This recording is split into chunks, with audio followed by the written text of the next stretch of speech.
Welcome to Family History Mysteries, a podcast that tells the stories uncovered through family history research, the unexpected stories of everyday people. I am an avid family historian who has been compiling my family tree for over 15 years, with nearly 20,000 people recorded in my trees. And please put a review on my podcast. That will certainly help in getting the word out there and creating more listenership. Episode 291, Frederick Augustus Thomas.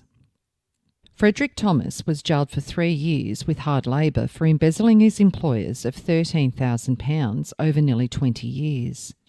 Frederick Augustus Thomas was born in Sydney in 1845. He was the second child and only son of John Thomas and Sophia. He married Catherine Johnston, known as Kate, on the 28th of April 1873 by special licence at St Benedict's Church.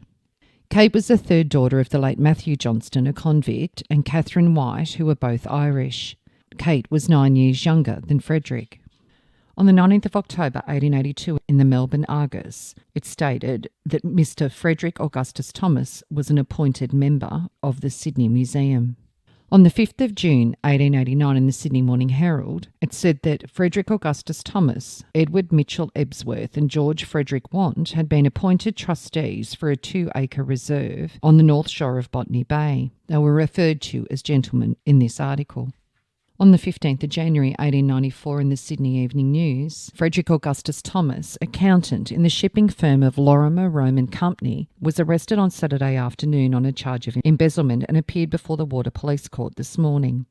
Thomas, after his arrest, showed symptoms of a severe nervous prostration and was taken to the Sydney Hospital, where he remained until this morning, when he was brought to the court by Detective Golder. He appeared to be still suffering and was accommodated with a seat on the floor of the court. Detective Golder made the necessary application and said he was instructed to oppose bail. Mr. Crick, who appeared for Thomas, pointed out that the amount in the charge was £21, and this was all the bench had to deal with. Detective Golder stated that although the item in the present charge was a small one, the sum of £13,000 was involved. Mr. Edwards, DSM, said that he would only deal with what was before him. Mr. Crick said if the police wanted a remand, they should not oppose bail. Detective Golder said the accused himself wants a remand as he's suffering from paralysis of the right side. And Mr. Crick said that is one of the reasons why he should be given bail in order to receive proper medical attention. Mr. Edwards then remanded Thomas until Friday next, allowing bail of £300 and 2 sureties of £150 each, or one of £300.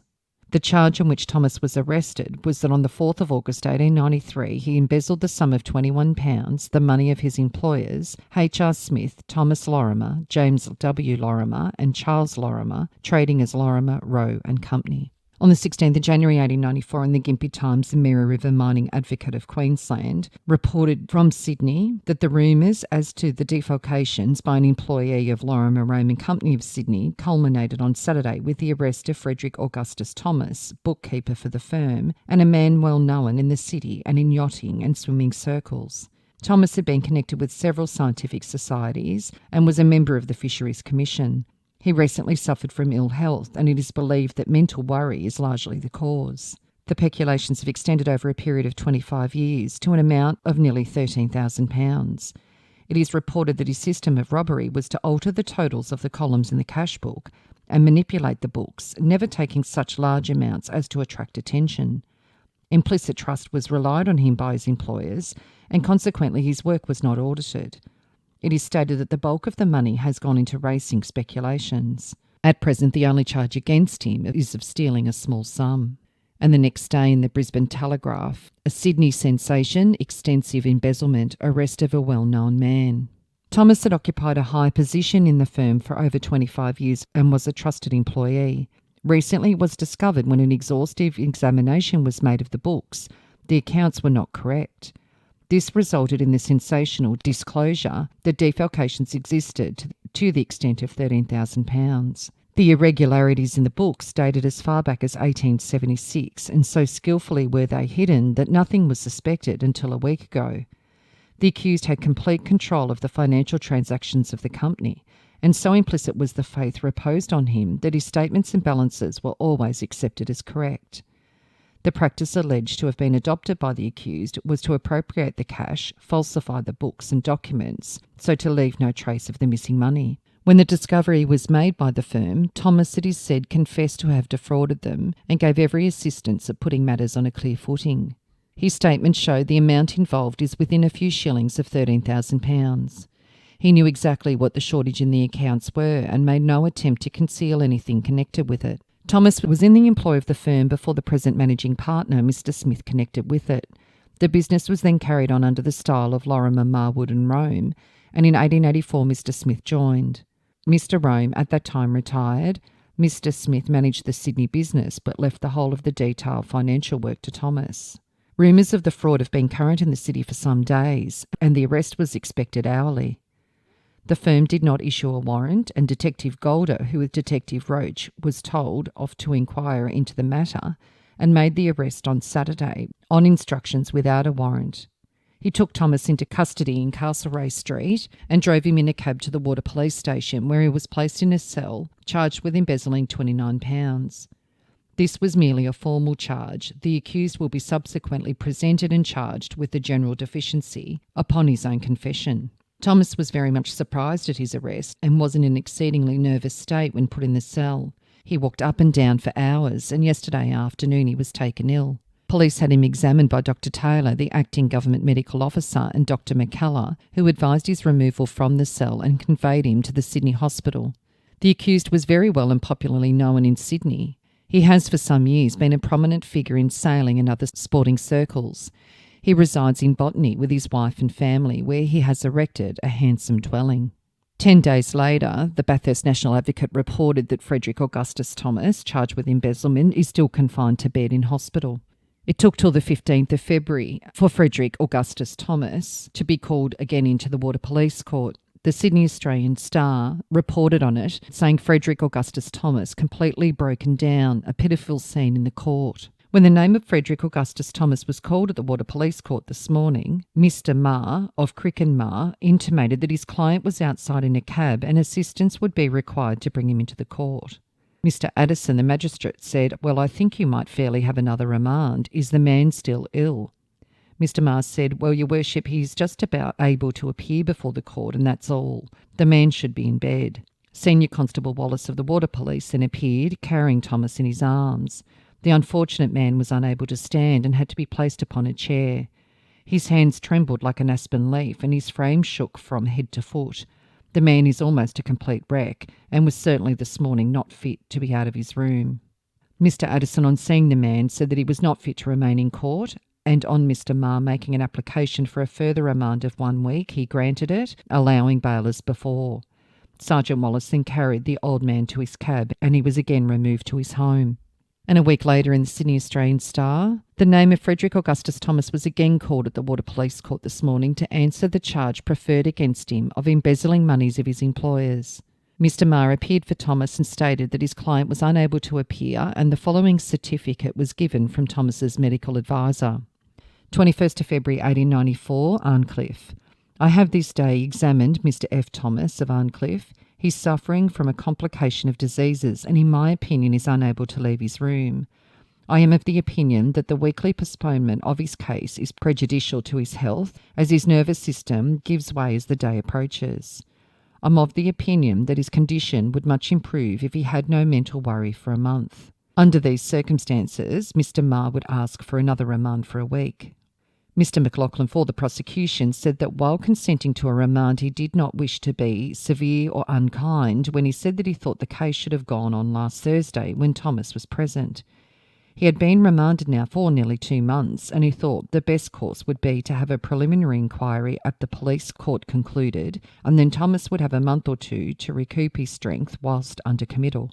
Mr. Giles, the magistrate, said he could not deal with the case as the accused was not before him. He did not think it right that he should have to go to Thomas's residence, but the law was such that he could not deal with the case unless the accused appeared before him. After some discussion, it was arranged that Mr. Peyton, JP, Chamber Magistrate, should go to Thomas's residence and therefore remand him for a week. On the 3rd of March in the Sydney Evening News, Frederick Augustus Thomas, who was arrested 2 months ago, in connection with extensive embezzlements of money belonging to the firm of Lorimer Roman Company, by whom he was employed, appeared at the Water Court yesterday, with a charge of embezzling £31, 8 shillings and 9 pence. Detective Roach gave evidence and said that when he was arrested and charged with embezzling the amount, Thomas asked whether that was the only amount. He told it was, and that evidence of a general deficiency would be given. Henry Robert Hooton Smith, partner in the firm of Lorimer Roman Company, deposed that Thomas was employed as a bookkeeper. £21 and £8 was paid to him on the 4th of August 1893 for passage money, and £2, 8 shillings and 9 pence were all entered into the cash book in the accused handwriting and not paid into the firm's account. Since his arrest, the witnesses had a conversation with the accused regarding his defalcations. He told the accused that he'd not been able to make out his books, and he'd brought Mr. Troop, the accountant, who had questioned him. Thomas answered that it was no use, as the books were wrong from beginning to end. Mr. Troop asked, "How much have you taken? As much as £5,000? Thomas answered more, and gave a similar response each time the sum was increased.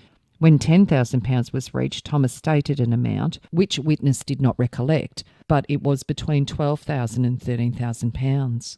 Alfred Harwood, managing clerk to the firm of Ford and Troop, deposed to having made an examination of the firm's books, during the course of which he found some erroneous additions. The witness reported the matter and ceased continuing the preparation of a statement.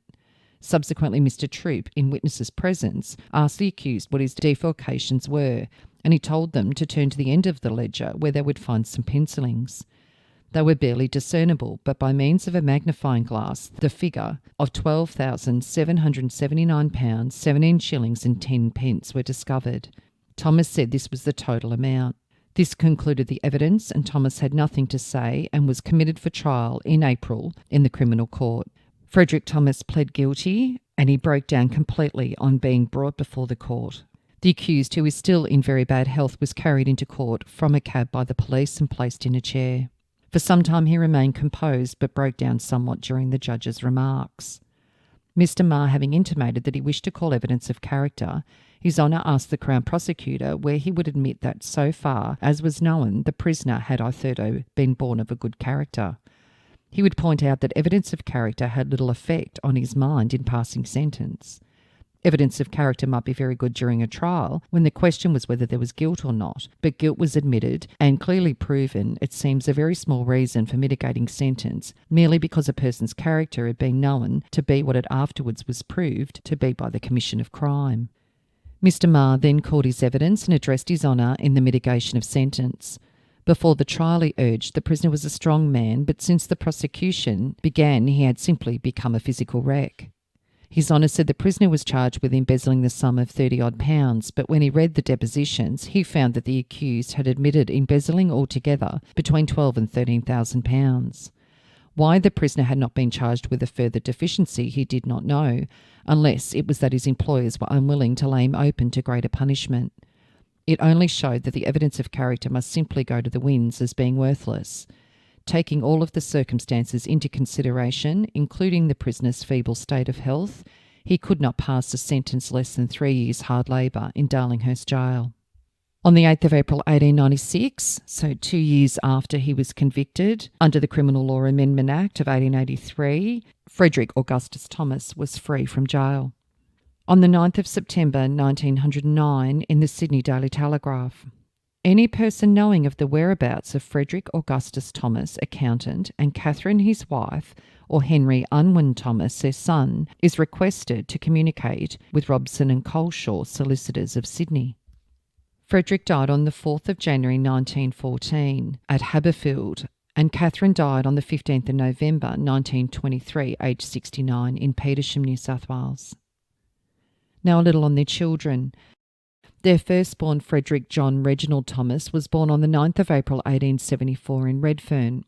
On the 23rd of November 1899, Frederick married Ethel Maud Squires in Sydney. It stated that Frederick John Reginald was the eldest son of Fred Thomas of Illawarra Kogarah, and that Ethel Maud was the third daughter of Elam Squires of Penrith. On the 2nd of June 1900, in the Penrith Nepean Times, there's been a good deal of mystery as to what became of Private Thomas, who's the husband of Miss Ethel Squires, formerly of Penrith. Soon after the couple were married, Thomas, who'd previously held a high position in one of the Sydney banks, went to Western Australia but did no good. He then proceeded to Great Britain, and from there he wrote to Mrs. Thomas to say that he volunteered and had gone to South Africa. From that time, no news was heard of him except that a private Thomas had been taken prisoner. The Field had the following article about him. We've been informed that Thomas, ex-cross-country barrier champion of the colony, has broken another record. It was in this way. He was in a bank or some other institution in Sydney, but being impetuous and restless, decided to trek west. But the climate did not fascinate him. He sailed from Albany for the mother country and next found himself in the distressful country. The war fever was at a high temperature, and Thomas, becoming infected, took the Queen's shilling and vowed to serve under the Queen's bobs. He became attached to the Dublin Fusiliers and was sent to Cape Town, then to Natal. Then came one of the early blows to the British, and the Sydney Warrior was captured, or is supposed to have been. We also have it that within 13 days of the arrival at the Cape, Thomas was at Pretoria, a prisoner. Later on, Mrs. Thomas wrote to the officer in charge of the Carboneers, in which corps her husband had been serving, and by the last mail received the following reply. Bloemfontein, 8th of April 1900. Madam, your husband, Private Thomas, was taken prisoner by the Boers on the 30th of December, 1899, near Palmlenfontein Farm, near Colesberg. He was with Lieutenant Till of the Carboneers and Mr. Hedger, an English farmer, who'd been living with us for some time and acting as a guide. Lieutenant Till was patrolling in advance of 2 squadrons of ours, which were advancing towards the hills around Colesberg.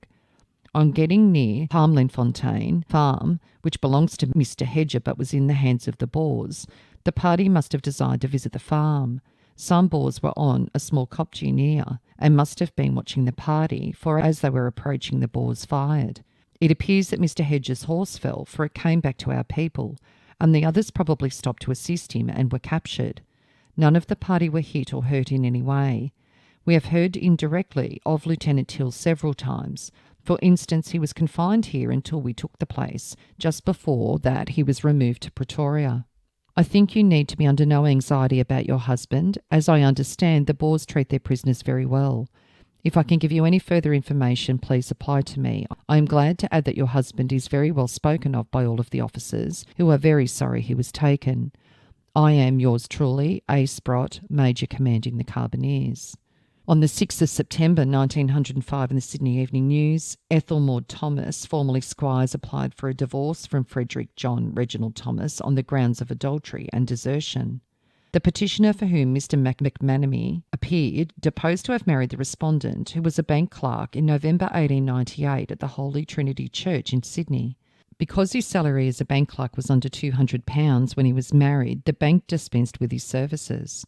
After they became united, her husband went to Western Australia, and from there she received a letter from him to the effect that he was on his way to England. She next heard of him from Aldershot. He wrote saying that he joined the 6th Dragoon Guards, to which the New South Wales Lancers were attached.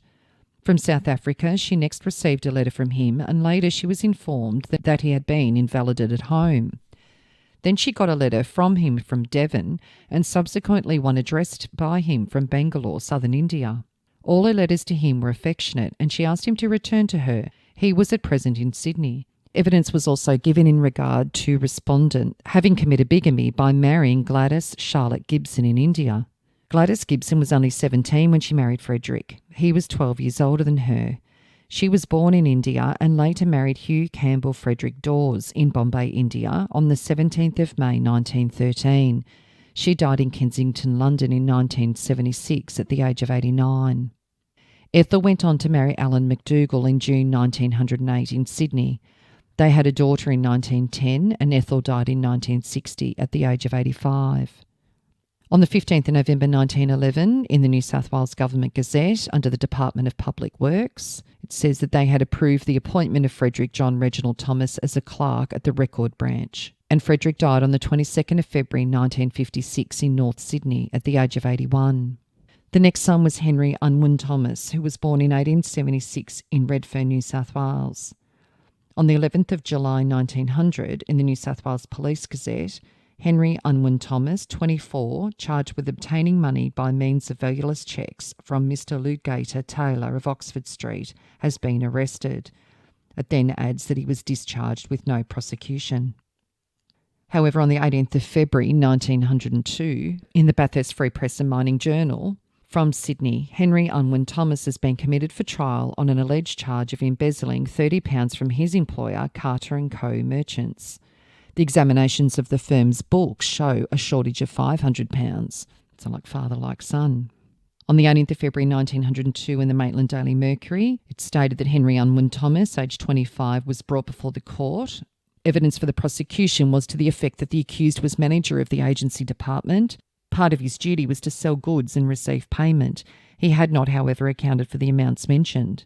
The accused, who had nothing to say, was committed for trial with bail allowed.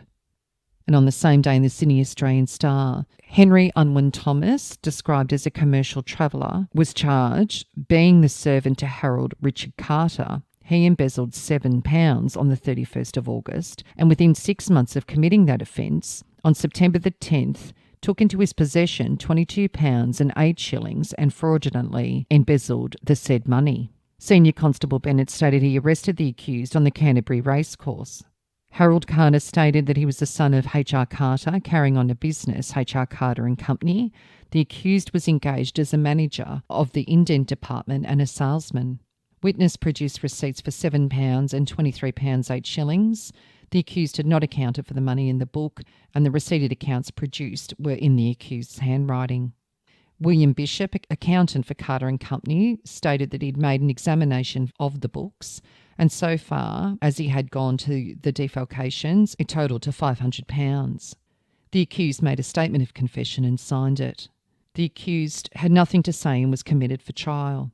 He asked that bail should be granted on his own recognisances. He had no friends now. He wanted to get out of jail to make provision for his mother and sisters. Bail was allowed self £100 and 2 sureties of £50 each. And on the 7th of March 1902 in the Sydney Evening News, Henry Unwin Thomas, on 2 counts of charges of embezzlement, had pled guilty and received 3 years hard labour. He was released early on the 1st of August 1904 from Goulburn Jail and married Edith Elsie Pike in Surrey Hills, New South Wales on the 3rd of January 1924. He was 47 and Edith 38. Edith had been married prior and had a son who was born in 1909. She divorced her first husband in 1916 in Victoria. Her first husband was John Julius Burnell Alexandria Hellman.